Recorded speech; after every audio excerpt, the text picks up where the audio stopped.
Table des ministres Le Corbusier, Pierre Jeanneret Prix. Bienvenue dans cette vidéo qui va vous permettre d'estimer la valeur de votre mobilier design. Aujourd'hui, nous allons découvrir une pièce monumentale et emblématique du modernisme, la Table des ministres, conçue par Le Corbusier et Pierre Jeanneret. Si vous possédez CE meubles exceptionnels ou un autre mobilier de collection et que vous souhaitez obtenir une estimation gratuite, envoyez-nous un SMS au 06 23 05 6014 ou un mail à antique.mc@gmail.com. Restez bien jusqu'à la fin de la vidéo, car nous allons vous raconter une anecdote sur la vision collaborative de Le Corbusier et Jeanneret.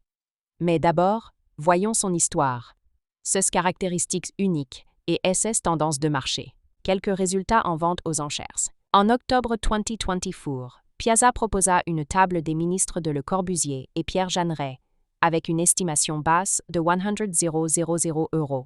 En novembre 2010, Art Curial mit en vente une table des ministres datée de 1958, avec une estimation basse de 120,000 €.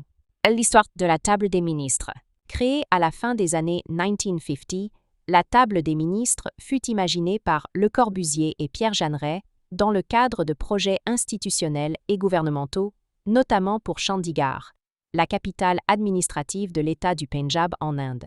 Elle se distingue par des dimensions monumentales, pensées pour accueillir de longues réunions ministérielles. Un plateau en bois massif, souvent en teck, d'une grande robustesse. Un piétement en métal tubulaire ou en acier plié, à la fois fonctionnel et architectural. Un design où la simplicité des lignes se marie à une présence imposante, symbole de l'autorité et du pouvoir.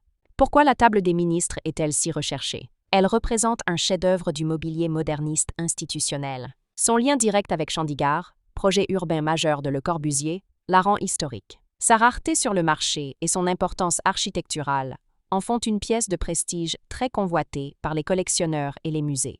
Comment reconnaître une table des ministres authentique? Les matériaux, bois massif, souvent teck, et piétement métallique original. Les proportions, tables longues et massives, adaptées aux salles ministérielles. La provenance. Nombreuses pièces proviennent des bâtiments institutionnels de Chandigarh.